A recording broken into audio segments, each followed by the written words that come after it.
Ang sarap talaga mabuhay. Ang sarap maging guwapo. Welcome back again sa ating YouTube channel, Direk Nuesa.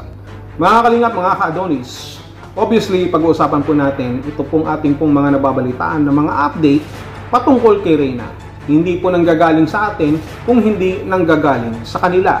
Ibig sabihin, tayo po ay nagbabase lamang sa kanila pong mga ibinabalita, sa kanila pong mga sinasabi. At doon po tayo nagre-react. Hindi po tayo gumagawa ng istorya sapagkat wala po sa atin si Reyna. Tayo ay nagbabase, uulit-ulitin ko, doon sa kanila pong mga ipinapalabas, doon sa kanila pong mga ibinabalita sa atin pong lahat. Sa makatuwid at sa latest, lumalabas na hindi pa napapacheck up si Reyna sa St. Luke's. Sa makatuwid, lahat po ng mga ipinost nila nung nakaraan na mayroong picture ni Reyna na nasa St. Luke's ay wala pa pong katotohanan.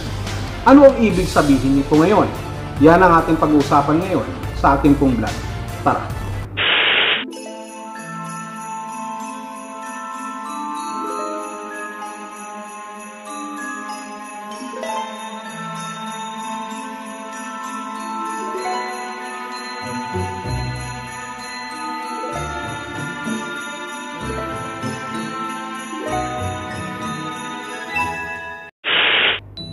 Nakita nyo ba yung mga thumbnail na yon? Ang tanong dito, may katotohanan ba? Tama ba ang kanilang mga sinasabi? Uulitin natin ha. Maling-mali yung sinasabi po nila na hindi daw po tayo grateful sa nangyayari kay Reyna. Na tayo daw po ay mga bitter. Tayo po ay mga basher.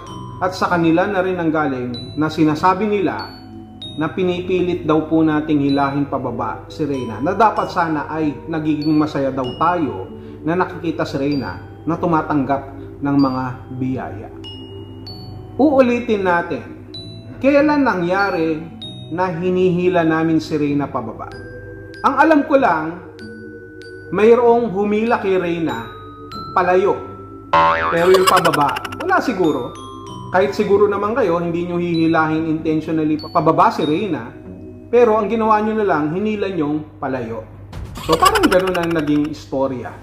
Uulitin natin, hindi natin hinihilang pababa si Reyna.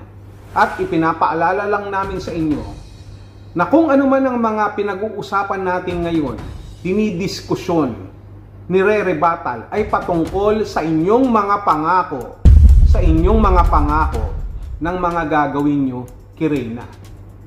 Pagpapacheck up sa ospital, sa St. Luke's, pabahay, pag-aaral, at marami pang iba. Uulitin ko ulit, paulit-ulit na lang Wala tayong direktang problema doon sa mga gusto nyong gawin kay Reyna kung sa inaakala nyo na makakabuti ito para sa kanya. Mas magiging masaya pa rin kami kung matutupad talaga yan. Ang problema lang kasi, hindi pa nangyayari, ipinagyayabang nyo na.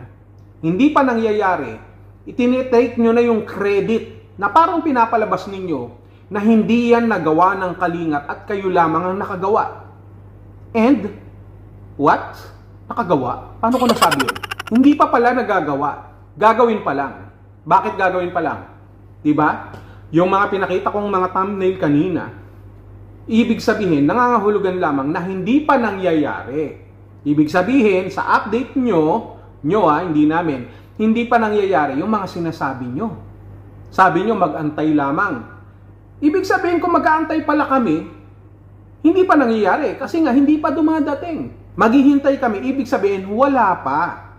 Kung wala pa, bakit meron kayong mga ganon? Ito ang resulta ng check-up ni Reyna. Asan ang resulta? Hindi pa nga nangyayari, di ba? So, ano yung resulta ng sinasabi nyo dyan? Ng check-up ni Reyna sa St. Luke's? Wala, di ba? Isa-isahin natin yan. Tapos sasabihin nyo na, fake news pa ba? Tapos may picture na naman ni Reyna na nandoon siya sa background niya, St. Luke's. So pinapalabas nyo na nandoon na si Reyna sa St. Luke's at may nangyari na nga. Meron ng resulta. Kaya nga sinasabi nyo ang resulta ng check-up ni Reyna. Sa makatuwid, lahat ng sinasabi nyo patungkol sa fake news, kayo ang kumakatawan nun. Kasi hindi pa pala nangyayari. Bakit pinagpo-post nyo na? Pinaglalagay nyo na dun si Reyna, dun sa St. Luke's. Kung nangyari na yan at nakapagpa-check up na nga si Reyna sa St. Luke's, i-post nyo ng maayos. Walang problema yan. Kahit i-video nyo pa. Pero ngayon, sa usapin ng fake news, sino ngayon ang lumalabas ng fake news? Hindi ba kayo? Kasi nga, hindi pa nangyayari, pinagpo-post nyo na. O, ngayon, uulitin ko. Kapag ang isang bagay hindi pa nangyayari at pinost na natin, na pinapalabas natin na nangyari na, ano ang tawag doon? Ito ba ay legitimate information or deceiving information? At kapag sinabing deceiving information, ibig sabihin, hindi totoo. Mapanling lang. Tapos, sasabihin nyo kami na fake news. Yan ang sinasabi ko sa inyo eh. Diba? Diba? Matatalino naman siguro yung mga viewers. Malalaman nyo kung sino ang nagsasabi ng totoo sa hindi. Diba? Kami walang problema sa amin. Nakahanda kaming patunayan ninyo yung inyong mga pangako. Pag nagawa ninyo, wasay. Wala na kami sasabihin. Nagawa nyo eh. Napagaling si Reyna kahit papano. O kahit na hindi gumaling si Reyna, ginawa nyo. Tinupad nyo yung inyong pangako. Naghihintay naman kami. Kaya nga kami nandito kasi nga inihintay namin na mangyari yan. Pero hanggat maaari na hindi nangyayari yan, mas maganda na itikom ninyo ang inyong mga bibig. Hindi ba? Kesa kung ano-ano ang mga pinaggagawa nyo at pinagsasasabi nyo, yung ginawa ninyo na pagpapaspa, no, papa-facial ba ang tawag dyan kay Reyna? Hindi ko alam, hindi ko familiar sapagkat hindi ko naman naranasan magpa-facial pa or magpaganda, magpunta kay Belo kasi nga natural na yung itsura ko eh. I tried last time, nakipag-usap ako kay Vicky at kay Hayden and sabi nila no need na raw, no? At ako ay very natural daw yung aking face. So hindi ko na raw kailangan pa na magpa-facial o kung ano man. Hindi fake news yan. Di ba? Yun ang sinasabi natin. Mas maganda kasi, ganito, turuan ko kayo kapag magbibigay kayo ng impormasyon kay Reyna, sabihin nyo yung totoo. Eto si Reyna, nasa bahay pa. Naghihintay ng schedule ng St. Luke's. Oops, schedule na naman. Sige na. Okay, schedule. Sige, naghihintay. Okay lang yan, walang problema. Naghihintay. Etong si Reyna, habang nag-aantay ng schedule sa St. Luke's ay pinapaganda na muna namin. No, pinapamper namin muna siya para naman kahit papano hindi nasasayang ang kanyang oras sa Maynila habang nag-aantay. Di ba dapat ganun? Di ba? Hindi ba?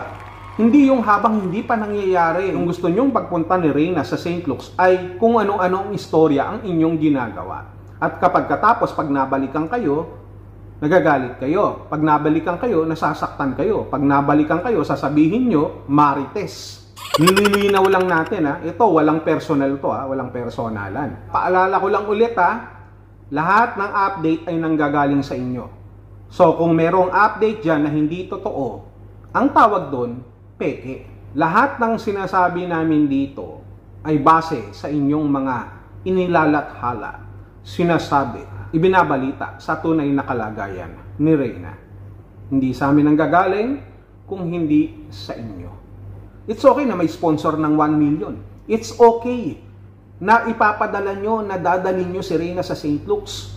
Kahit hindi pa nangyayari, walang problema dyan. Pero hanggat hindi nangyayari yung mga bagay na yan, huwag kayong gagawa ng mga impormasyon, ng mga balita, ng mga pahayag na walang katotohanan.